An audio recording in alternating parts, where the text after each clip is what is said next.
네, 안녕하세요, 여러분. 네, 저는 오늘도 출근 중이고요.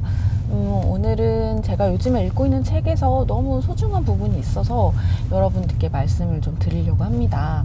제가 요즘 읽고 있는 책은 벌써 마흔이 된 딸에게라는 책이고요.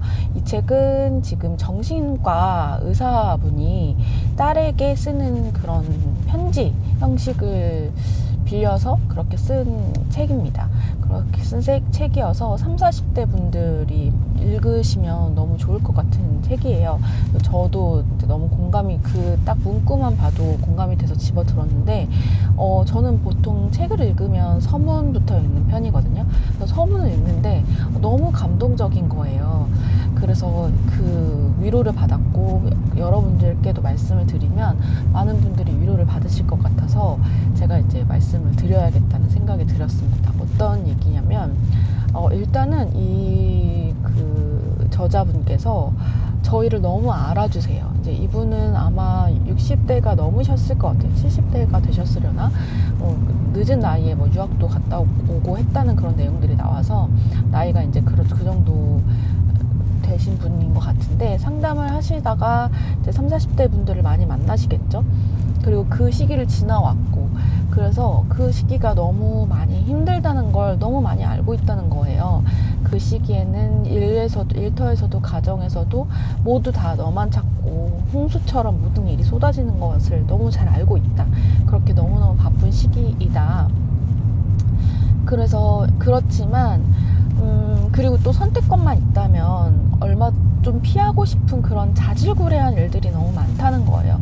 정말 그렇잖아요. 집에 가면 뭐 아이가 먹다 남긴 뭐 과자 봉지라든지 뭐 빨래라든지 뭐 이런 정말 사소한 것들, 정말 하고 싶지 않은, 선택권만 있으면 하고 싶지 않은 것들이 너무너무 많잖아요. 그런 것들이 있다는 것도 너무 잘 아는데, 그런데 정말 신기하게 또 여러분, 많은 사람들이 바라는 그런 즐거움과 행복이 그런 지난한 과정 속에 있다는 거예요, 여러분. 이 말이 너무 감동적이지 않으세요? 그렇구나. 저는 이 부분을 읽으면서 정말 그러네. 어떤 사람들이 보면 우리의 삶은 비록 너무 치열할지언정 누군가는 그런 가정을 꾸리고 아이를 키우고 이런 걸 너무너무 바라는 사람도 있을 거잖아요. 그리고 뭐 아이가 웃는 모습을 보면 너무 즐겁기도 하고, 또 아이가 말하는 그런 일상들을 같이 나누고 하루 동안 있었던 일을 나누고, 그런 것들이 우리가 너무 아무렇지도 않게 하고 있지만 사실은 누군가는 그걸 못하는 사람들도 있고 그런 걸 바라는 사람들도 있을 거란 말이에요. 그리고 우리가 이렇게 일터에 가는 것도 누군가에게는 너무나도 바라는 그런 하루일 수 있잖아요. 그래서 그렇구나 라는 그런 생각이 들었고, 또 이제 저희가 그렇게 살아가면서 사실은 30, 40대가 그런 것 같아요. 너무너무 바쁘고 이렇게 사는 게 맞는 건지, 내가 정말 잘하고 있는 건지, 아이는 잘 키우고 있는 건지, 내가 내린 어떠한 결정들이 잘한 결정인 건지, 정말 확신이 없는 불확실성 속으로 걸어 들어가는 느낌이잖아요. 그냥 하루하루를 버티고 있는 느낌이고 살아내고 있는 느낌인데, 그 불안감을 잠재워 주시는 거예요. 뭐라고 하시냐면, 그렇게 어디로 가는지 모르고 나아가고 있지만 그것이 한편으로는 흔들리는 우리 삶의 울타리가 되어준다는 거예요. 지나고 보니까 그렇게 느끼신대요. 지도를 손에 들고 어디로 가야 되는지 안다는 거죠. 지도를 손에 들었다는 건. 그래서 그걸 보면서, 근데 이렇게 가도 맞는 걸까? 길을 알면서도 주춤주춤하고 나아가지 못하는 사람들이 있잖아요. 근데 우리는 어때요? 알지 못하지만 어쨌든 하루하루를 살아내고 있고 버텨내고 있고 그렇게 앞으로 나아가고 있잖아. 아이도 크고 있고 어쨌든 직장에서도 커리어도 쌓고 있고 어떤 하루를 보내고 있기 때문에 그런 것들이 쌓이면 나를 흔들리지 않게 해주는 어떤 울타리가 된다는 거예요. 이 말이 저는 너무 감동적이었고, 그리고 마지막으로 또 그런 말씀을 하세요. 특별한 의미 없는 그런 삶도 필요하다. 그런 삶은 의미 없는 삶이 아니라는 거예요. 너무 특별하지 않아도 그런 삶도 필요하다는 말씀을 또 하시고, 그리고 또 상담을 하시다가 그런 말씀도 하세요. 그러니까 너무너무 힘들다는, 네, 내비가 나오네. 너무너무 힘들다는 그런 고백을 하는 환자분들이 얼마나 많으시겠어요. 그럴 때 함부로 뭐 어떤 확언을 하거나 어떤 그런 진단을 하거나 그러시지 않는데요.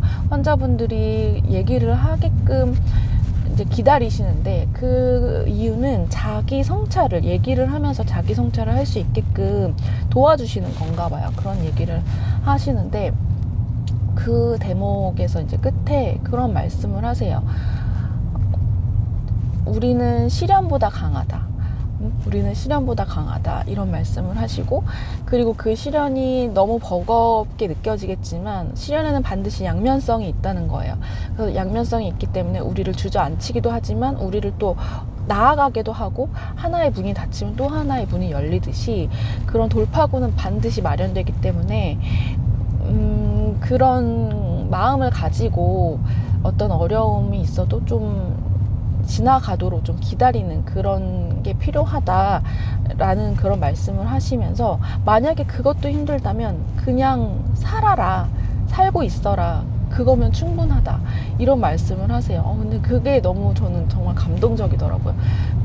얼마나 죽음 앞에, 죽음 문턱에 계신 분들을 많이 만나셨겠어요. 그 상담까지, 상담실의 문을 두드리기까지는 우리가 정말 경미한 그런 우울감으로는 찾지 않잖아요. 어떤 정말 심각성을 느끼기 때문에 그렇게 하실 텐데, 이제 그런 분들에게 그런 말씀을 해주시나 봐요. 해주시는 건지 아니면 책에만 썼는지 모르겠지만, 그냥 살으라고, 그냥 사는 것만으로도 충분하다고, 정말 그렇다고 그렇게 말을 해주시는데, 굉장한 위로가 되더라고요, 여러분. 그래서 여러분들도 만약에 지금 좀 힘든 시기를 겪고 계시다면 이런 말들을 좀 기억하시면서 오늘 하루도 좀 힘을 내셨으면 좋겠습니다, 여러분. 네, 그럼 저는 또 다음에 찾아뵙겠습니다. 좋은 하루 되세요.